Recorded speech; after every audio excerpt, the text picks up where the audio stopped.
Okay, Boker Tov, everybody. It's a rhyme tovim for those in Israel. Okay, we ended off last week. We gave an introduction to the fifth parak in Pirkei Avot, the parak of numbers, and basically we explained numbers in Judaism are ideas, and numbers are therefore rounded up, and they're used as numbers. In other words, they're 13 principles of faith, not because they're 13 principles of faith necessarily. Is the Rambam wanted there to be 13 because 13 represents the 13 attributes of God and the 13 ways we devise the rules of the Torah. So the Rambam wanted to make sure there are 13 principles of faith. So he finagled. What do you count as one? What do you count as two? And that's, of course, our overall issue with the mitzvot in general. There are 5 million mitzvot, and we have a problem how to get them to 613, and nobody knows how to do that. The Gemara didn't even try. The Gemara didn't care about that, and it's only in the 8th century that we had our first attempt at 613 based on a Gadic statement at the end of Makot. Torah Tzivalanu, right? This Torah is the God. Torah Tzivalanu Moshe Morasha Kilat Yaakov. The verse we begin teaching our children when they know how to talk. That's what the Talmud says in Masechet Sukkah. We just learned it in Daf Yomi the other day. When a kid knows how to talk, when a kid knows how to shake the lulav, you teach him how to shake the lulav. When the kid knows how to put on tzitzis, you tell him how to put on tzitzis. When the kid knows how to watch his tefillin, so adults don't know how to watch his tefillin. So that's why we don't put on tefillin on little kids, right? So there, the Gemara says, when the kid learns how to talk, you teach him two psukim, debate. Torah Tziva Lanu Moshe, Morasha Kehilat Yaakov, we're part of a long line, a heritage, or Shema Yisrael. Anyways, it's that verse, Torah Tziva Lanu Moshe. The Gemara has this weird derivation that Torah and Gematria, we don't normally derive laws from Gematria. There are one or two exceptions, but Torah in Gematria is 611. Taf is 400, Reish 600, Vav and Hey is 611. That's very nice. 611. Torah Tziva Lanu Moshe. Moshe commanded us Torah, but there were two other mitzvot, Anochi and Lo Yelecha, which not all agree. This teaching is not in agreement with many people. The Ramban does not agree with this because the Ramban says God spoke all 10 commandments. But if you look in the 10 commandments itself, it changes from first to third person and the third commandment. So the idea is that God spoke himself the first two. And this is a famous, teaching, but like I said, it's not agreed upon by all. And the other 8 were said by Moshe. That's part of the 611. So 611 plus 2. So the Torah Tziva Lanu, that's 613. But that's in a passage at the end of Makot, and the Ramban, as we'll see in our Mishnah in a moment, the Ramban himself questions that teaching. Who says there's 613 mitzvot? That's one teaching of Rav Simlai in the end of Makot. The Gemara doesn't pick up on it. The Gemara never discusses it halachically. The Gemara never makes an attempt to listen. The Gemara never says, well, if Rabbi Akiva says this is a mitzvah and Rabbi Yishmael says it's not, so how do you fix in the 613? That didn't concern the Gemara. And it wasn't until the 8th century that the Bahag puts out the first list of the 613 mitzvot. And then and Jewish history changes. So that we eat pomegranates on Rosh Hashanah because there's 613 seeds, which no one's ever counted. And everybody knows there are not 613 seeds in a pomegranate, but we were all taught that in kindergarten because, that's what we do. We teach things that aren't really true because they have moral truths. Crime doesn't pay. Crime does pay. What are you talking about? Of course, crime pays. That's why people get involved. That's why people lie and steal and cheat, because they can get ahead. They can make more money. Once in a while, you get caught. But of course, crime pays. But crime doesn't pay is a moral statement. It's not a historical statement. So anyway, so 613 became a magic number. So then everybody had to figure out, okay, how do you get to 613? So that was, okay, we didn't discuss this part last week, but that's overall numbers are transformed. We discussed the number 40 transformation and the number the 13 and 7 and 70 and big numbers, 40 and then 400, etc. So now we'll get to the Mishnah itself. So let's start the first Mishnah. Ba'asara ma'amarot nivra olam. The world was created by 10 sayings. Right? How does the Torah begin? Vayomer Hashem Yehi Shamayim V'aretz. Oh, that's not how it begins. It begins Bereshit Baralhim. We're going to have to get there because that's a little bit of a problem. Because if you open up chapter 1, don't believe me. I always tell people, don't believe anything I say. Check it out. And maybe I'm wrong, but I'm right sometimes. So if you look in chapter 1 in Bereshit, Vayomer Hashem Yehi, or Vayomer Hashem Yikavu Shemai, Vayomer. So Vayomer appears, well, according to the Mishnah, like 10 times, ba'asara ma'amarot, in 10 bayomers, ma'amar, in 10 sayings, God created the words. That's pretty cool. God created the world with speech. And it's not coincidental that many commentaries say, we're created b'tselem Elohim. So what in the world does that mean? So we don't exactly know, because we don't know anything about God. So how can we know what it means to be created in the image of God? So different understandings in interpretation. One of the common ones is b'tselem Elohim is we have the ability to speak. So I don't know, I'm not up on the modern research, dolphins or other animals can also communicate, but even other animals we know all animals communicate in some form or another, making sounds, but only human beings have the ability to speak coherent sentences and to talk and communicate. So that's our Tselem Elohim. That's what makes man unique from all other animals. We're part of the animal kingdom, and we're part of the creative, process. We're day 6, and the Midrash says, if we don't live up to our potential, then God says an ant was created before you. In other words, we're part of the animal kingdom. Ants, are we better than an ant? We should be, but we're not always better than an ant. So that's why God put us in that process of creation. That can tie into evolution, but maybe we'll get there a little later. So man is just a heightened, is a more advanced animal. That's really what we are. What makes us different, as God endowed us with the Tselem Elohim. That's all. Or you read the whole story, there's no difference. I mean, that's a huge difference, but that's different. So what is Tselem Elohim means? Speech. Now that would fit in very well, because that's how the Torah begins. What's God about? God is about talking. God creates the world in 10 utterances, and therefore that's the greatness of God. And therefore, b'tselem Elohim, we too can speak. And we all know, and the importance of speech, and lashon hara, and whatever the Gemara that says what's the best thing in the market is the tongue, and what's the worst thing in the market is the tongue. It all depends on how you use it. So the problem, of course, is there are only 9. So it's not such a problem. Everybody know, I think most people know, right? We're coming to Rosh Hashanah. So what's one of the customs on Rosh Hashanah? We don't eat nuts, right? Everybody know that one? We don't eat nuts, I think, right? Why don't we eat nuts on Rosh Hashanah? I think it's to do with the gematria. Yeah, the gematria of nuts is what? Aleph Gimel Zion, 1, 4, 11. No, the gematria. Hold on, I forget now. Hey, It's for death. No. Right, it's for 17. It's the general. With Yeah, above. It goes with above. Right. So Right. it goes with above is 1, 4, 10, 17, and that's the same as chet, right? Chet is what? Is 18. Chet taf yud, right? So it's the same, because you don't eat egos, because it's the same as chet. The last time I checked, 17 doesn't equal 18. It's okay. It's close enough. And no, not spelling it with. I don't know. I've never heard a good explanation on that one. But the whole thing is a weird sort of idea, and whatever. But that's the minhag. You can live 2 days without eating. I guess isn't even a peanut. It's a walnut, I guess. Not a walnut, a walnut. No, isn't that an agos? A shkedia is an almond. I don't. So some of the Israelis have to help me out here.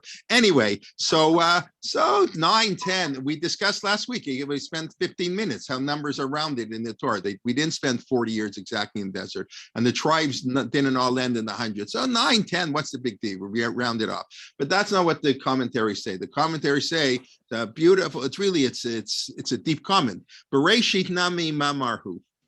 The word Bereshit is also a saying.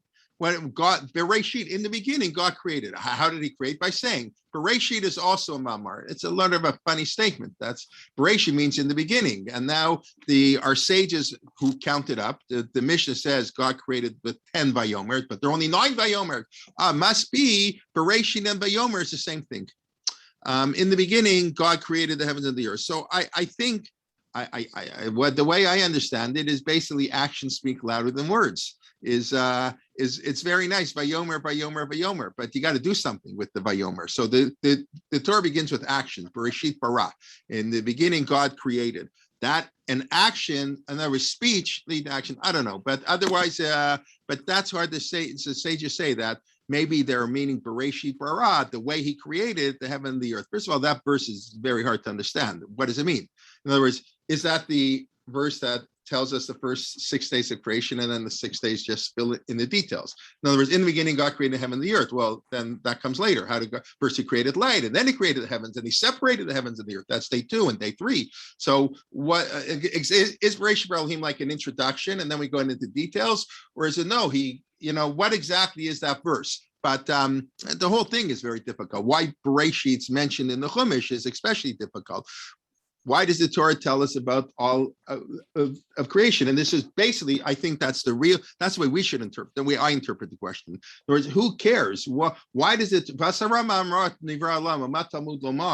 So yes, the Mishnah is going to worry about why 1 versus 10, but the broader question is why write the whole story of creation in the first place?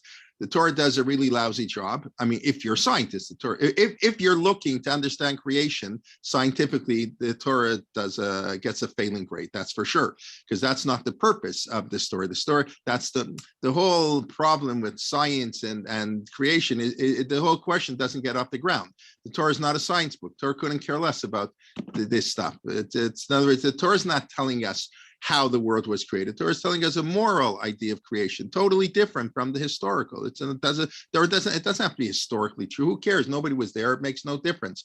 It's all about us. So the question is, why is the story written in the first place? Those who believe are going to believe without Bereshit bara Elohim, and those who don't believe, the Torah is not going to convince anybody to become a believer. So that's an important question. So, but the idea here is that speech. It's what the Mishnah's answer is going to be. It's not to tell us about God.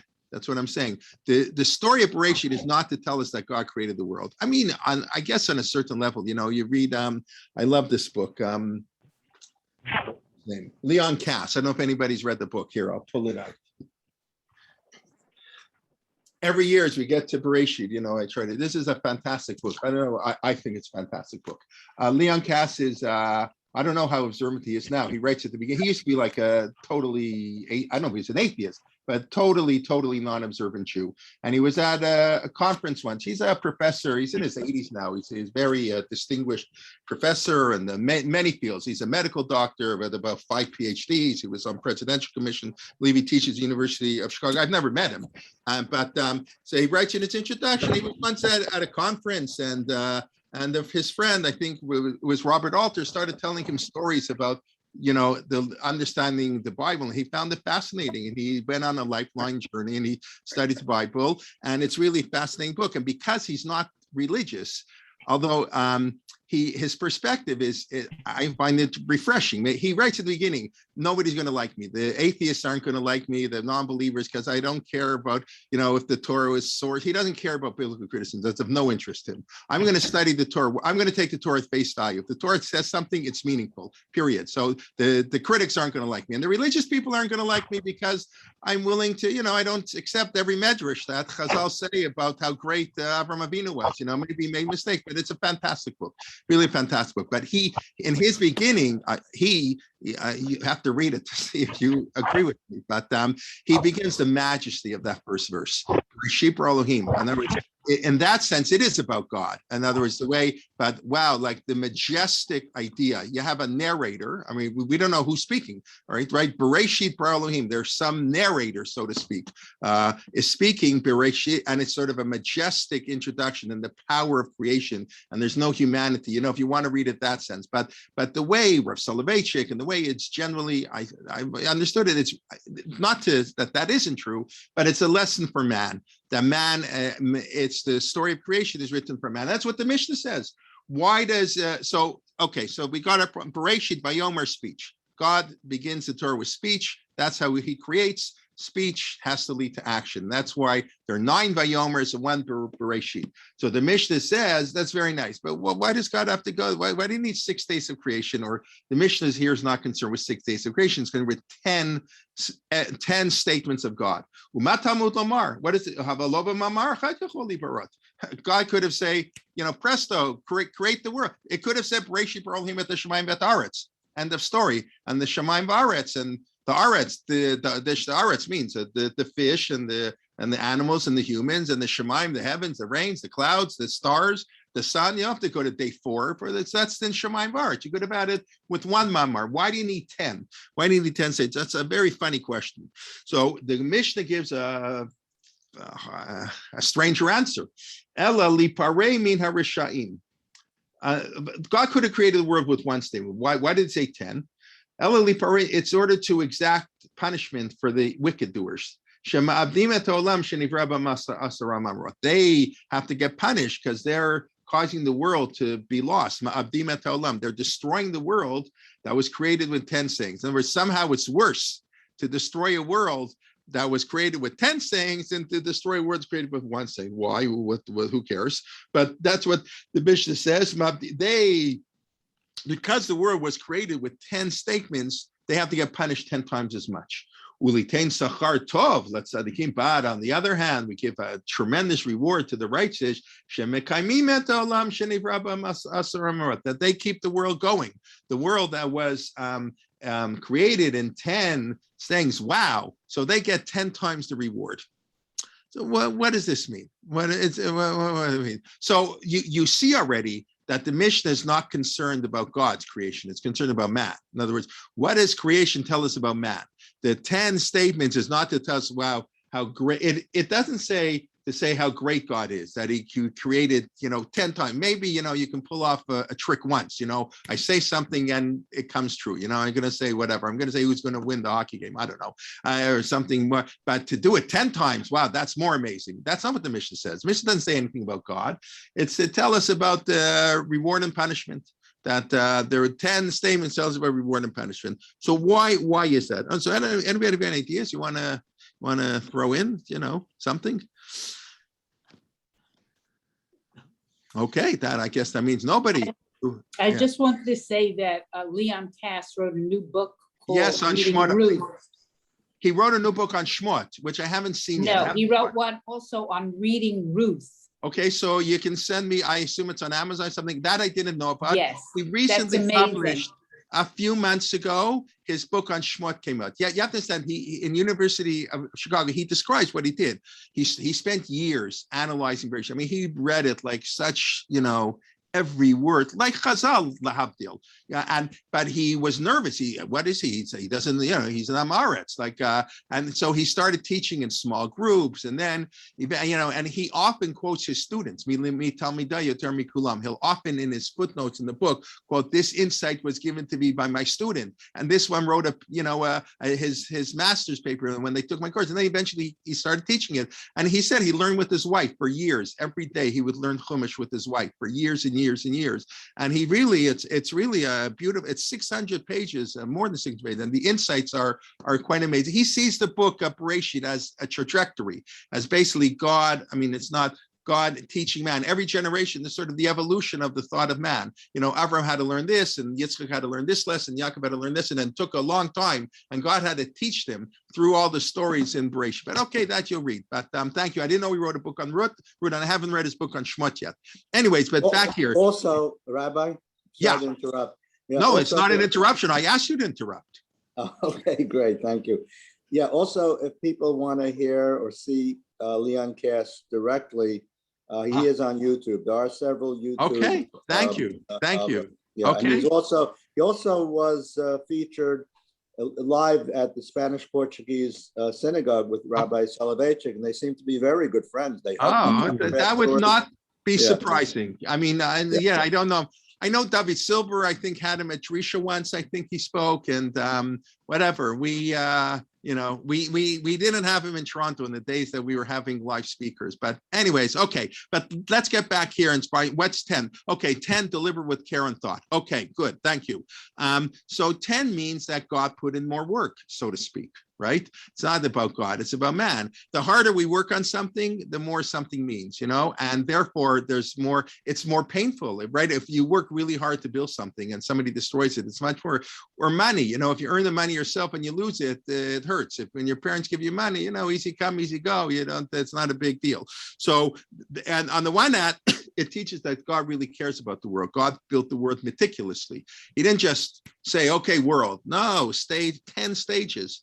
10 stages over whatever, 6 days or 15 billion years, whatever it is. So that's one thing. So I actually thought this idea fits in. Remember, we spoke last week how the overview of chapter 5 is the book of Numbers. So all the first 5 or 6 Mishnayot, actually the first 8 Mishnayot, are the number 10, then we get the number 7, then we get a whole series of 4 midot b'adam, and then we get the word kol, like all, everybody. And then the Mishnah ends with Ben Bagbag and Ben Hey. It has another one we'll have to discuss another time when we get there.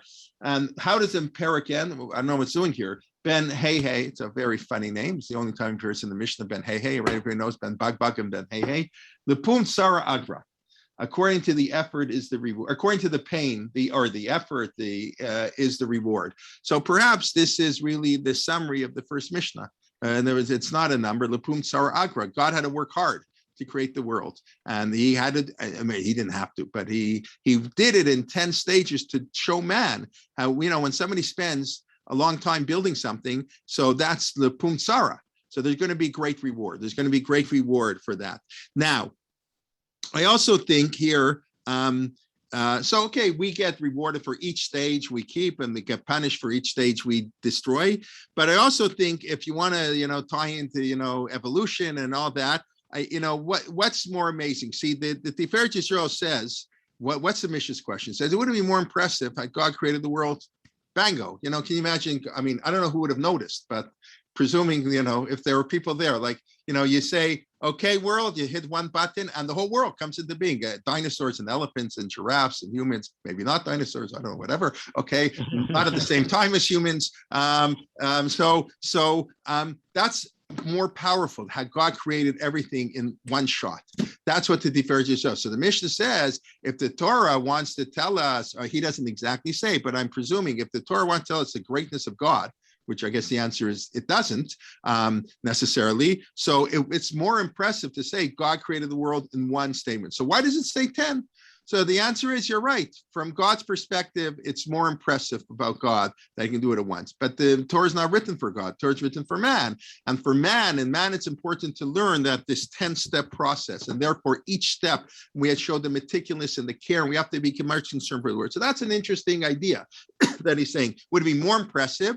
And God took away his impressiveness, so to speak, in order to teach man a lesson. Kind of like we have the famous Rashi, I'm sure, Naseh Adam, right? When God goes to create man, it says Naaseh Adam, let us make man. So already Rashi knows, wow, this is great for the critics, those who don't believe in one God. Who's God talking to? There's no man. Obviously, there are other gods up in heaven. So they had a God convention, and God and the supreme God, one God, said, let's make man, and the other gods, they had a debate. So that sort of did happen. I mean, that's what the Midrash says, the angels, not the other gods. Angels said, God, what are you creating man for? He's a sinner. He's a nobody. So that's right. So what is he Naseh Adam? It just allows people to say there's more than one God. It's a great excuse for those who don't want to believe in one God. So Rashi says, you're right. Big deal. That didn't concern God. God was more concerned to teach man humility. That before you do anything, even if you're God, even if you think you're God, right? Like lots of people do, you think you're God and you can do whatever you want, always consult with people. So it's such a powerful lesson. So in this story, God was willing to have people stumble in the beliefs of what we're supposed to have, because it was more important to teach man a lesson that humility is so important. All right, so he won't believe in God, big deal. I don't, but there's a certain thing, right? Torah tiazovu, otiazovu, at Torah Shamar. Forget about me, God says. I think that's a pasuk in Yirmiyahu, but I could be mistaken. And keep my Torah. Forget about, who cares? Just do what's right. So that's a certain thing here. Yeah, it would be more powerful. Wow, God just created the world like that, bango. But no, he wanted to teach man the important lesson. So I was thinking, what's more impressive? That God creates the world in one saying, or evolution over 15 billion years? So I would think evolution is more impressive. That God did something 15 billion years ago, and wow, 15 billion years, based on that actions of God, the world is still, the space is expanding, time is relative, time is growing, the world, or universe expand, all the things, and this developed in from this, I was just reading, or was I reading yesterday, maybe on Corona or something, because bats came from, I don't know, evolved. All people agree bats evolved, I don't know, from birds, or I don't know exactly. Bats and whales evolved from some birds, which is why whales can't breathe underwater. Whales have to come up for breath because they evolved from flying people who used to breathe. Flying, not people, flying birds. What? I'm sorry? Flying creatures. Creatures, yes. So I think evolution is more impressive. That's more impressive. So I think the answer, I mean, yeah, God did something and the impact keeps going for 15 billion years. So I think the truth is both are true. It depends what you're looking at. At the moment of creation, that's pretty amazing. Okay, forget like when you can just unveil something like that. Wow. Like if you can one day from nothing go to having a telephone. Like nothing yesterday, and one day you pick up the phone or a computer. If it takes 50 years to develop the computer, you don't notice it every day.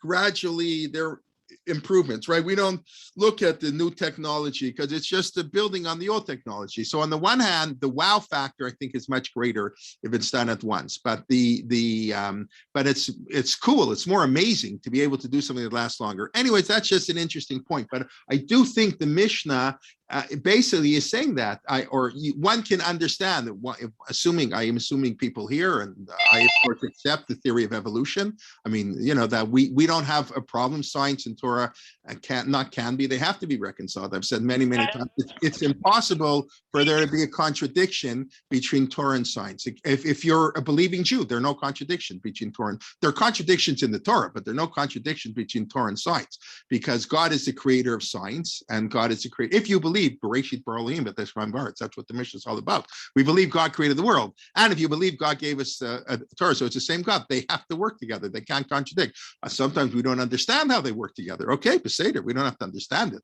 but it's impossible. What do you mean, science and Torah? No, science says this, but we don't believe in science. We believe that. That's ridiculous. That's heretical. That means you don't believe God is the creator of the world. So I'm assuming the people here who come to Torah motion classes accept the scientific teaching. So I think obviously in the time of the mission, they didn't know about evolution. They thought the world was created in the 6 days. Obviously, well, what did they know? How could they know any different? But if you want to take the Mishnah to our times where we know about this, so I think it's more amazing. God created the world, that it's still being created, and 15 billion years later, that the evolutionary process ongoing. That's amazing.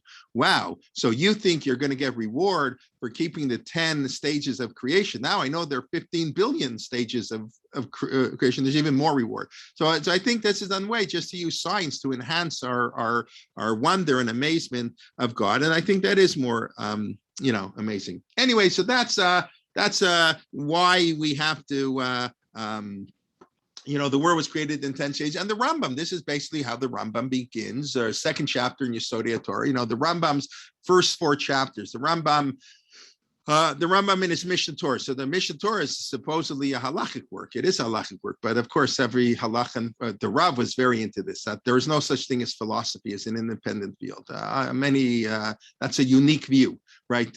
In other words, the Rambam was a philosopher and the Rambam was a halachist. And I think the standard view of many Orthodox Jews is the two are separate, because his philosophical views don't sort of correspond to what we're taught in schools very often. There's the Rambam, the philosopher, and there's the Rambam, the halachist. And they're not always, but it's the same Rambam. It's the same Rambam. But the Rav believed there was no separate field of philosophy. The Rav was a great philosopher, had a PhD in philosophy, and he wrote a lot. I mean, Halachic Man and Halachic Mind, and all his books are philosophical works.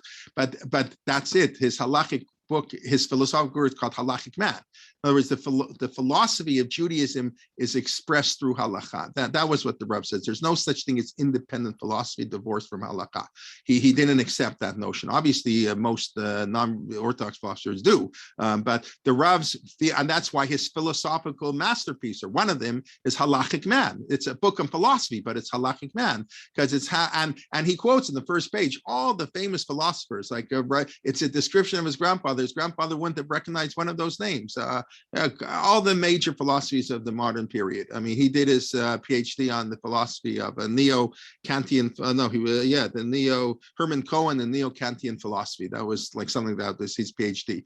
But he viewed philosophical understanding through the prism of halacha. So the Rambam begins his Mishnah Torah with 4 chapters, what we might call philosophy, but he wrote them in his halakhic book. And this book, the works of halacha, and he wrote things that people didn't like. They didn't like it so much they burnt it. You know, when we talk about they burned the books of Rambam, they didn't burn. Maybe it got included. If the manuscript there wasn't any printing yet, they burned his books in 1232. But if the manuscript had Hilchot like Talmud Torah, so maybe they burned that too. But they weren't interested in burning Hilchot Shabbos of the Rambam. They were interested in burning the Mor Nevuchim, but more important, they were interested in burning the first 4 chapters of the Rambam's halachic work, Study of Torah, because there the Rambam, one of the things he says is to study Gemara, that's like a little stuff. To study philosophy, that's big stuff. That's the real McCoy.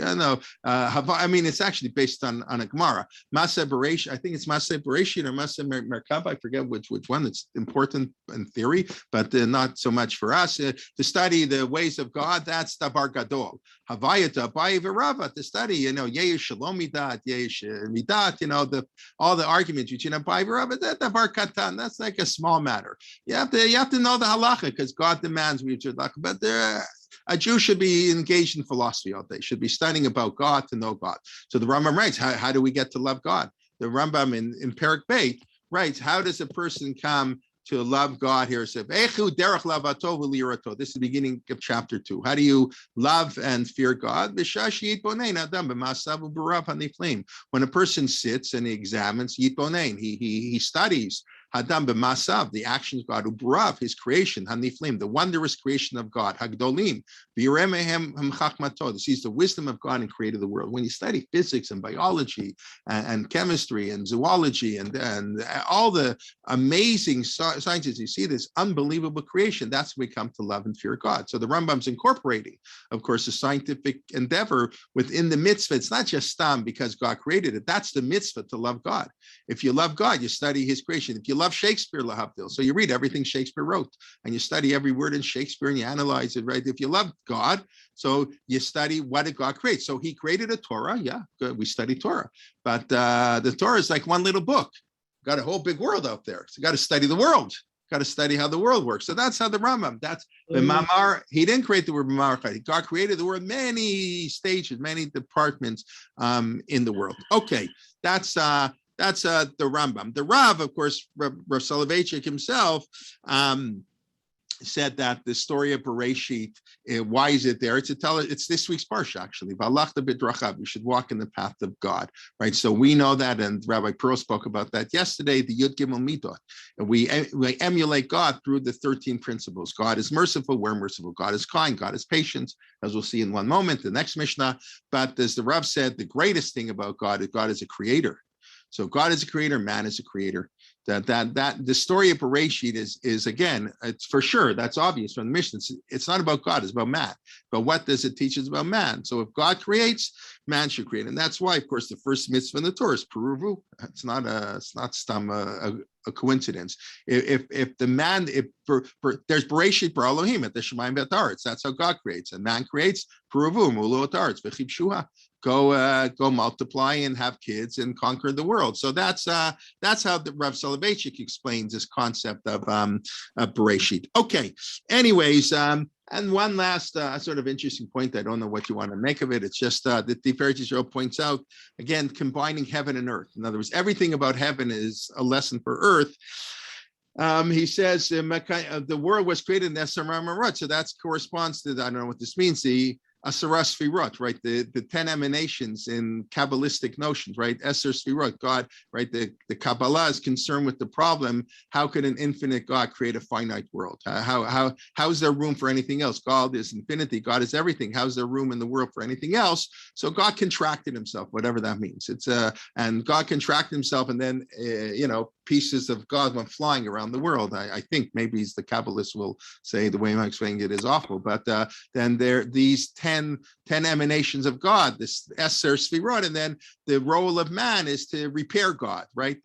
That's why the Kabbalists saw mitzvot as having world significance. When we do a mitzvah, like it's not just it benefits you or I give stock, it benefits other people. There's cosmic significance. That's the whole approach of Kabbalah, because you're repairing God. Tikkun, the whole tikkun, those are Kabbalistic notions, tikkun, right? Because God is in Kiviyachol, it's almost heresy to say that, right? And the Sfirot, right? People know it. Sfirot, Christianity is not so far from that, emanation from God. The Rambam didn't go for Kabbalah, let's put it that way. The Rambam, I'm sure, would have deemed it as heresy. I imagine. I have to ask the experts. Kabbalah didn't really exist. I mean, it did a little bit. Kabbalah really comes to force in the 12th and 13th century, the Ramban, right? We won't get into who the author of the Sefer Zohar was, but let's see, even if you want to believe Rav Shimon Bar Yochai wrote the Zohar, which no scholar believes, even if you want to hold that belief, it's still nobody knew of the book till the 13th century, and the Ramban was a great Kabbalist. That's the Ramban and the Rambam were total opposites in so many ways. I remember years ago, and listen, it's on the Torah Motion website, I'm sure. This must be going back 10, 12 years. Jimmy Diamond, some of you may know him. Jimmy Diamond from Toronto. He was originally a lawyer, but he's been for many years, of course, a professor of Jewish studies. He's originally teaching in Waterloo, University of Waterloo. A neighbor of ours who was a French professor convinced the dean of the school to have a Department of Jewish Studies. He told him, I'll open up a school if you raise $1.5 million. This was 20 years ago, and he raised $1.5 million. Paul Saukin, those who might know the name, is a professor, a retired professor of French, and and Jimmy Diamond had that chair at university. He's written on the Rambam. He's written a lot, and I think he just published a book recently. How 8 different readings of the Rambam. How Rav Soloveitchik read the Rambam, and how the Rav Chaim of Volozhin read the Rambam. Everybody reads the Rambam.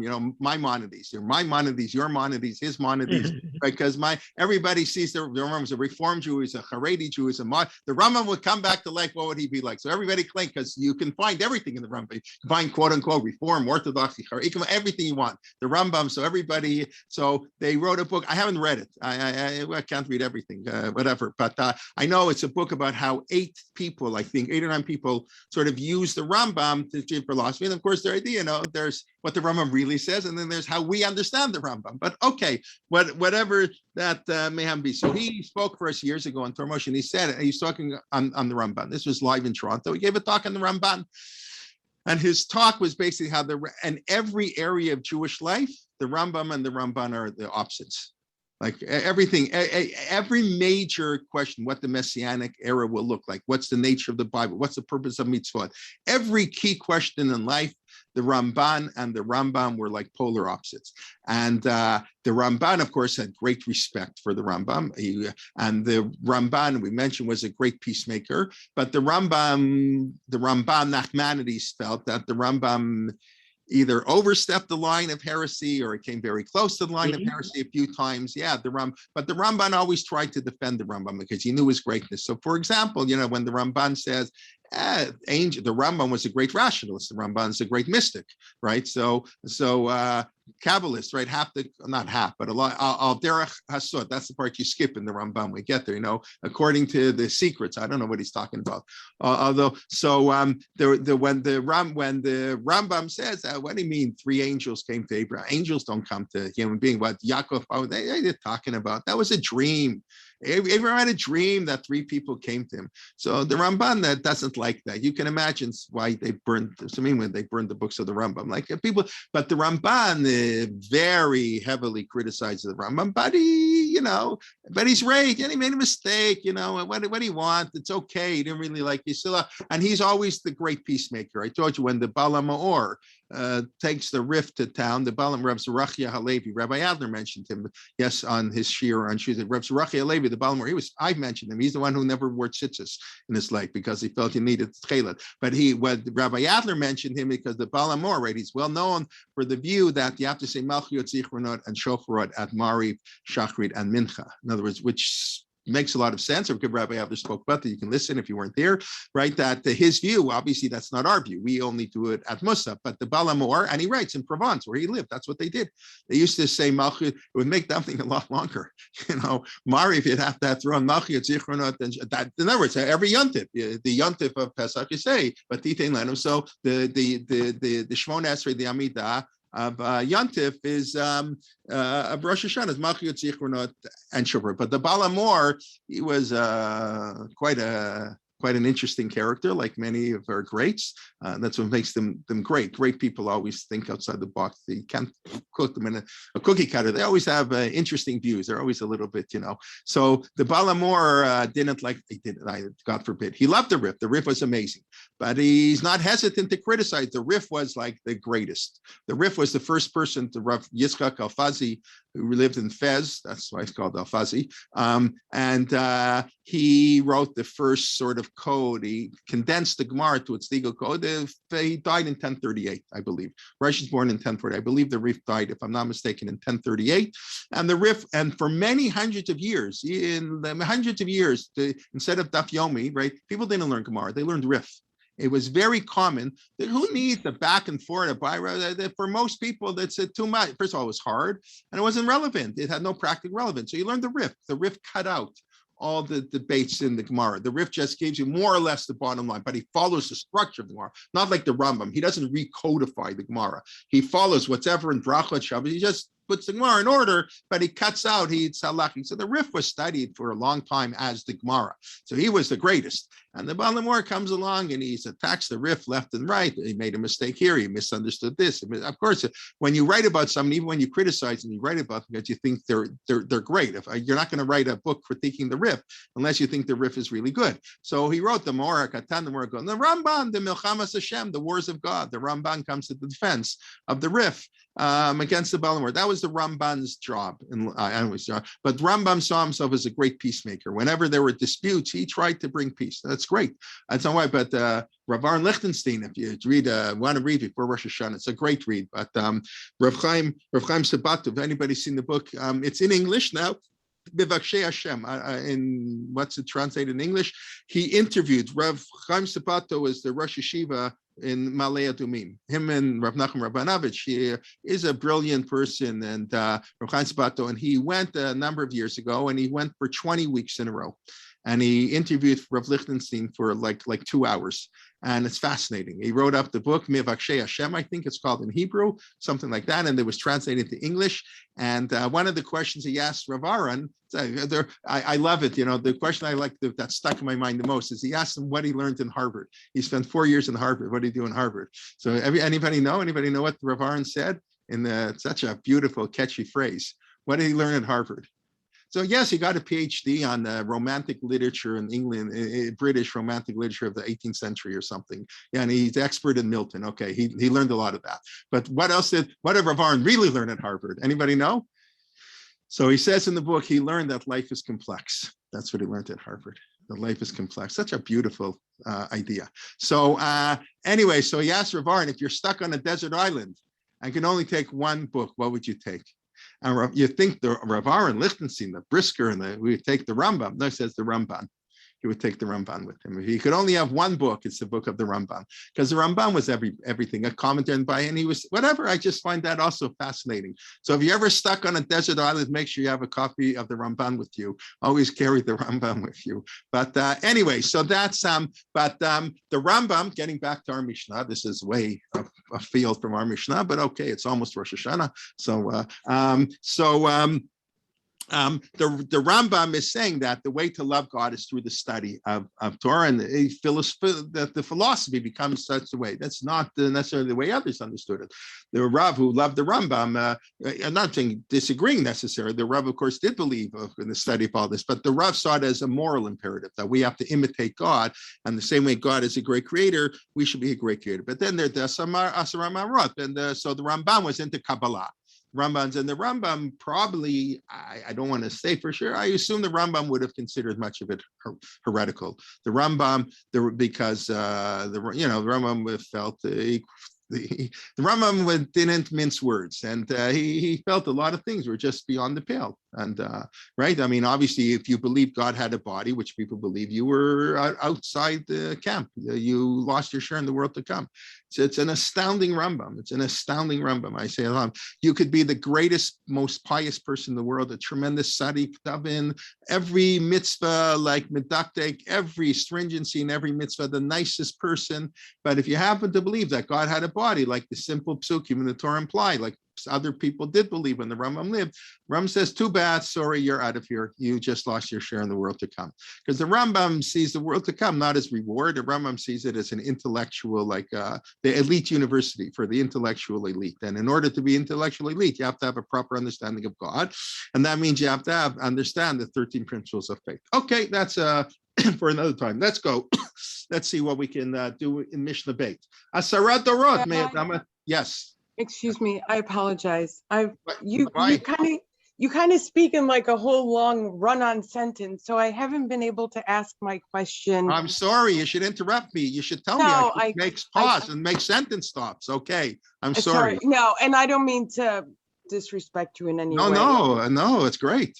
But no, it's not. But I just wanted to interrupt you before we get to the review. And that is, earlier on, you had mentioned that when Hashem had said, we will make, or should we make people, right? Right. Na'aseh Adam. Right. Correct. And then the Melachim said, oh no, because they're not good. Right. But people didn't exist. So how, did the people won't be good. So they know. Listen, before you create anything, what will be the result? Ezu hachacham haroed hanolad. We know Alomei mikol adam, but the Gemara has another saying in Gemara in Tamid, Ezu hachacham, who's wise, haroed hanolad, one who sees what will come. When you create something, right? When they created, right? People know that the creators of all the, like Apple and all these technologies, they don't let their kids use computers and stuff, and Facebook. I don't know. Well, you have all these stories because they know how dangerous it is. They created, they made a lot of money, whatever. And that's a whole fascinating thing. So they knew the angel. The simple answer to your question is the Midrash is never meant as a historical recording of what happened. For our purposes, in other words, when the Midrash is written, it's rabbis knowing that people sin. In other words, the Midrash, so that's the real answer to the question. It's not that how did they know? It's not about how they know. The people writing the Midrash knew that. So they're putting the words in the Midrash. That's a very common thing. When the Midrash is often calming, like, what does a rabbi do in a sermon? The rabbi comments, or whatever, that was one of the styles. He comments on current events. And he wants to draw a lesson what's going on. So what does he do? He doesn't want to just do that. So he takes something in the Chumash and he interprets the story of Yaakov. Yaakov and Esav is not about Yaakov and Esav. It's about Israel and Iran.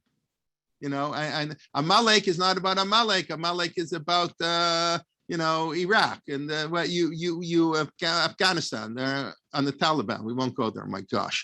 It's very sad what's going on. All the people who were killed, terrible. But so what Midrash does is it makes it current. So I think that's the real answer. But even if you want to put it in the words of the angels, that's they knew that what man would be like, but I don't think, I hope that answers your question a little bit.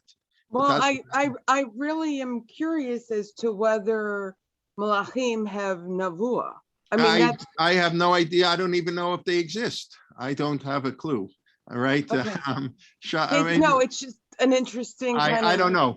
There is a debate. I'm not into this stuff exactly. There is a debate. Are angels like lower than man or higher than man? Because they don't really have free choice. They can't, Yes. So whatever. But I don't know. I'm not sure.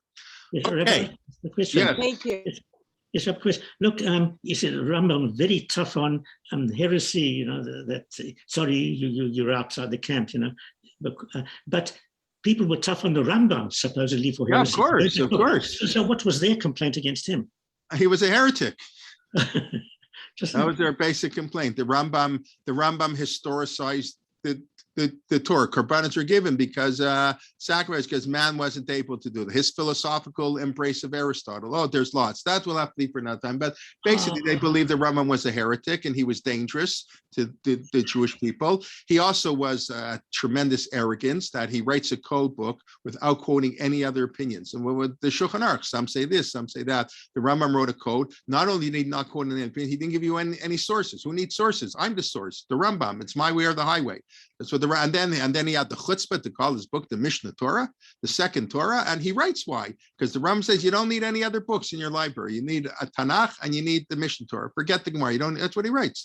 I didn't make it up. I always said someone who gives shiurim in Toronto. I always say this. So somebody will always argue with me in Toronto. You don't know what the Rambam means. I don't know what the Rambam means. I know what he writes. The Rambam writes, you're going to read my book and you're going to read the Chumash, the Tanakh, and you're going to read my book, and that's all you need, and therefore it's a Mishnah Torah. You save a lot of money on books that way, right? So I don't need sources, I don't need other opinions. So the chutzpah of the Rambam to say such a thing, and if in this codification of faith, there's lots to complain about the Rambam. But I mean, if you want to know what the people were upset about at the Rambam, but the Rambam was the greatest. Always great people had people. I mean, Moshe lo kam k'Moshe. Yes, the Rambam had radical views. And it's important to recognize that today. That's the views. It's okay to have radical views if they're grounded, whatever. God will judge. I don't know, but the Rambam, they felt the Rambam was a heretic and was dangerous. And so some people thought he was the greatest gift of the world. So I'm not. But you're asking why did those who didn't like the Rambam? There's a lot not to like in the Rambam if you're a very from a certain perspective. If you have a certain perspective on Judaism, the Rambam. We take these as the Rambam, like when you say God doesn't have a body, so of course everybody knows that. But in time of the Rambam, that the Rambam said, "I'm going to throw you out." We quoted many times. The Rabbi gets really mad at the Rambam. The Rabbi, who was a more moderate, sometimes more than moderate, but generally a moderate critic of the Rambam, generally agreed. The Rabbi said, the Rambam agrees with the Rambam, by the way. The Rabbi agrees, God doesn't have a body. But he gets angry at the Rambam. What right do you have to call these people heretics? They're just following what it says in the Torah. In the Torah it says God has eyes and a body. So yes, you can think it's anthropomorphic and it's allegory. It doesn't mean it literally, but don't call those people heretics, so even the Rabbi. But so that view, which nobody would bat an eyelash that the Rambam says that, but in his time, there was radical. Okay, can we go a little bit and we'll start the next Mishnah. And okay, Asarat Dorav me'adam ad Noach lo dia kama erech hapayim lefanav shechol dorot hayu machisimu ba'im ad shevi aleim mei hamapul. There are 10 generations from Adam to Noach. Again, 10. So we know, why did God create the world in 10 steps? That's Mishnah. Mishnah Bey, why do we need 10 generations? It's a funny question also. To tell us, there's a lot to unpack here, but we'll just get started. To tell us, erech hapayim, Hashem arachum v'chanun erech hapayim, right? God is full of patience. Erech, long time. Apayim, he has a long face. That's what it means. Erech hapayim. I mean, no, we use the term long face in a negative way. A long face means he's angry, he's upset. Here, erech hapaf in the Torah means anger. So his erech hapayim means it takes him a long time to get angry. God doesn't get angry. Not that he gets angry for a long time, but his erech hapayim, he's very patient. He doesn't get angry until you really make him angry. So it took God 10 generations. Each one of these 10 generations made God angry. But he didn't do anything. He withheld his anger. Okay, God had enough. He brought the flood. Then the Mishnah says, then there are 10 generations from Noach and Abraham. So you see already the comparison between Noach and Abraham. We know that first Rashi in Parshat Noach, right? Noach and Abraham, we'll pick up on that, please God, next week. But Noach and Abraham, there's a lot of comparisons between Noach and Abraham. And everybody quotes, why Noach, wasn't Abraham. Yesh dor shimo to l'gnai. Noach was a tzaddik in his generation. Noach each tzaddik tamim yabedor. But had he lived with Abraham, he would be a nobody. That's only half the Rashi. Yesh dor shimo to b'shevach. But some say Yesh mi rabotenu dor shimo to l'shevach. I love this line. I'll end with this. Yesh mi rabotenu dor shimo to l'shevach. Some rabbis give Noach even greater praise. Can you imagine living in the time of the flood? that this guy was unbelievable. He managed to save the whole world. The whole world was destroyed. And he was so great. Noach each tzaddik tamim haya b'dor hatav. Wow, amazing. Can you imagine how much greater Noach would have been had he had an Avram next to him? Wow. The implication, I have to know, maybe the implication of this Rashi is Noach is greater than Avram. Right, that's not the way we're always trained. But Yesh Meravotenu, some say this verse Noach was great, but you see already in the Mishnah the comparison between Noach and Abraham. Asara Dorami Noach, and by the way, it's not exactly true, right? I mean, it depends how you count. Abraham, there are really 9 generations from Adam to Noach. In other words, Adam is generation 1, Noach is generation 10, Abraham is generation 20. In other words, it doesn't really matter, but this is, again, this rounding off of numbers. In other words, Noach is generation 10, Avram is generation 20, but between 1 and 10, there are only 9 numbers. Between 10 and 20, there are 10. So Noach, there's an extra generation between Noach and Abraham. Whatever, I don't know if that's meaningful. Again, so that's very strange. Why does the Mishnah have to teach us this again? So we'll pick up on this, please, God, next week to tell us how patient God is. But here his patience teaches us something else. The same expression, all the generations made God angry. Until God got angry and did something? No, until Avram Avinu got the reward for all of them. So we'll, please God, pick up on this next week, which will be, I think, unless, I don't know, I assume it's allowed to learn Pirkei Avot after Rosh Hashanah, but the minhag is until Rosh Hashanah, so I assume next week will be our last class in Pirkei Avot. Then we can see, I don't know, maybe over Yom Tov we'll do a little bit still, but I will end with this beautiful comment I may have quoted before. Daniel Gruzinski told it to me. Those in Toronto know him from Gruzinski's Bakery. We've done in the same shul, so he's our Balkore. So he's from London. So he said that Isaac Bernstein, who was the rabbi, unfortunately passed away, was a rabbi for a short time at the Jewish Center in New York. He said, Yesh me rabotenu dorshimoto l'shavach. There are rabbis who use this verse about Noach to praise Noach. Wow. But even in his generation, he was a tzaddik. Can you imagine that, Abraham? The yesh and some dorshimoto l'gnayin. Some say it's a negative. And he was a relative tzaddik, but Doratav compared to his generation, but he wasn't really such a great tzaddik. So Rabbi Bernstein said, Yesh me rabotenu. When it comes to praise, it's the rabbis. Yesh me rabotenu sheder shimoto l'shevach. There's rabbis who give heap praise. It's even greater. Noah was even greater, even in his generation. The yesh and those not rabbis. Yesh. So say the gnai. He says any yesh can say something negative. It takes great rabbis to find the positive in people. It's the negative. Any yesh, yesh l'gnai. He says, and yesh mi rabotenu dershim l'shach. I think it's a beautiful thing, and of course it ties into how Mishnah Aleph, it's through speech, right? Great rabbis should speak great properly. So they look for the greatness. I thought that's a beautiful line.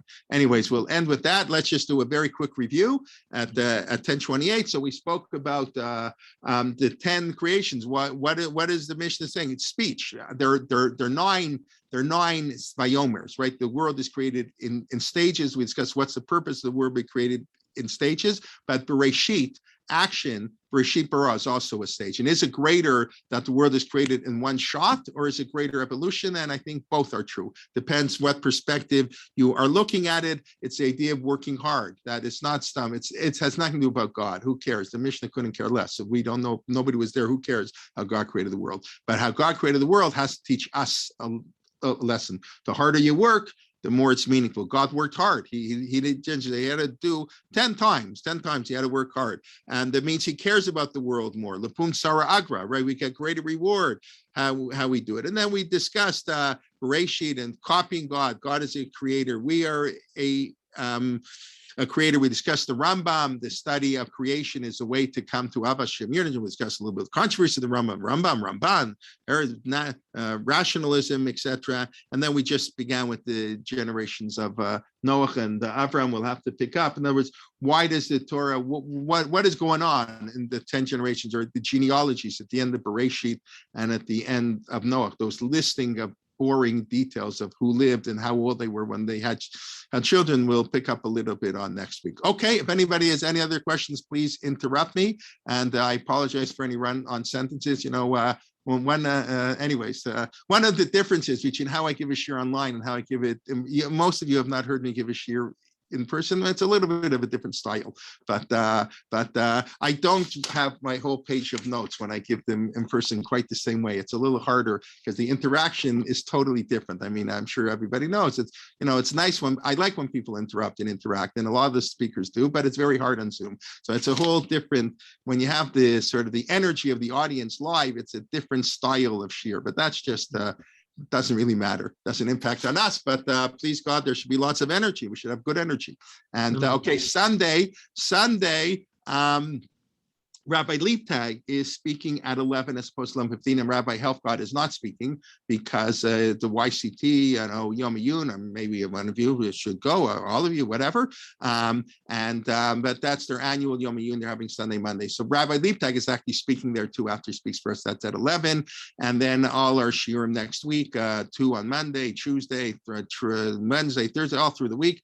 Next week's Parsha Shir is Rabbi Gemara Tova. If you want to get up at 3:30 in the morning to listen, you can. So I don't know if you're still here, but anyways, okay. So thank you very much. I'll listen to it later.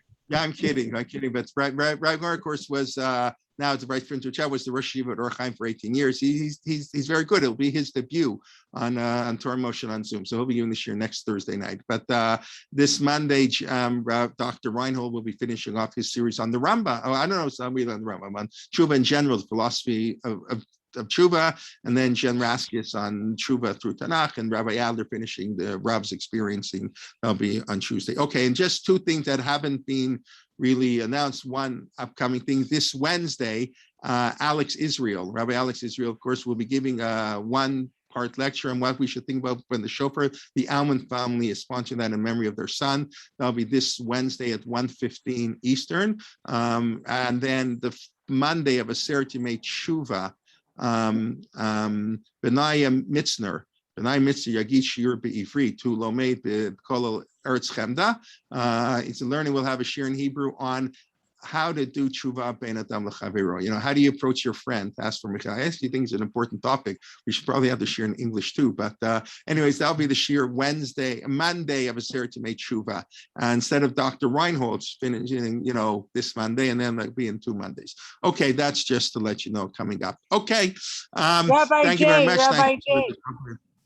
Yes. Rabbi Jay, are we starting on Sunday at 11 or 11:15? At 11, yes, 11. I'll put it not 11 because Rabbi Liebtag is speaking at the YCT thing, I think just after 12. So we're going, and Rabbi Helfgott is not speaking at 10. I don't want to go 10, 11. So yes, it'll be 11 o'clock. It'll be in the email. Rabbi Liebtag will speak at 11 o'clock, 11 a.m. or 6 p.m. Oh, thanks. On Sunday. Always and the next 2 weeks, the next 2 weeks, he'll speak at 11:15, and Rabbi Helfgott will finish off Sefer Yonah at 10 o'clock. So we'll have 10 and 11:15 the next 2 weeks after that. Okay, everybody. I want to wish everybody a Shabbat Shalom. Tova, what time are you making Shabbos in Israel? Regular time now. What time is Shabbos? I don't know. Whatever. Shabbos is getting early. August. I'm sorry. 6:53. But you can't go to shul. Alan can't go to shul. You can't go to shul. You can't go to Slichas tomorrow night. No. I can't go to Slichas tomorrow night. Okay. Yeah, last year, Slichas tomorrow night. Okay, everybody, let's get in the mood for Slichas. Hashem, Hashem, Arachim, V'chanun, Erech, Apayim. There you go. Okay, have a good Shabbos, everybody. Nice to see you. Please, God, we'll see you next week. And next week, like I say, will be the last Pirkei Avot for this summer, and then we'll take it from there. Okay, have a great day. Shabbat Shalom. Shabbat Shalom. Shabbat Shalom. Hey, I hope you enjoyed all the cookies. Oh my gosh. Your wife, oh my gosh. Kunai Nohara, she's amazing. Yes. Amazing. Yeah, Yes. and they're not on my diet, but I ate them. I'll report to the doctor next week. Okay. Thank you very much. It was Thanks such a a lot. delicious, but it was more delicious to see you guys. Surprise! So Yeah, late at night. Okay. Thank you. Okay, thank you. Bye-bye. Bye. Thank you. Okay, thank you, Mr. Zucker. Thank you for asking the question during the shir as opposed to the end. Okay. Very, very That's the good. main line. Okay, very good. Thank you very much. Bye-bye.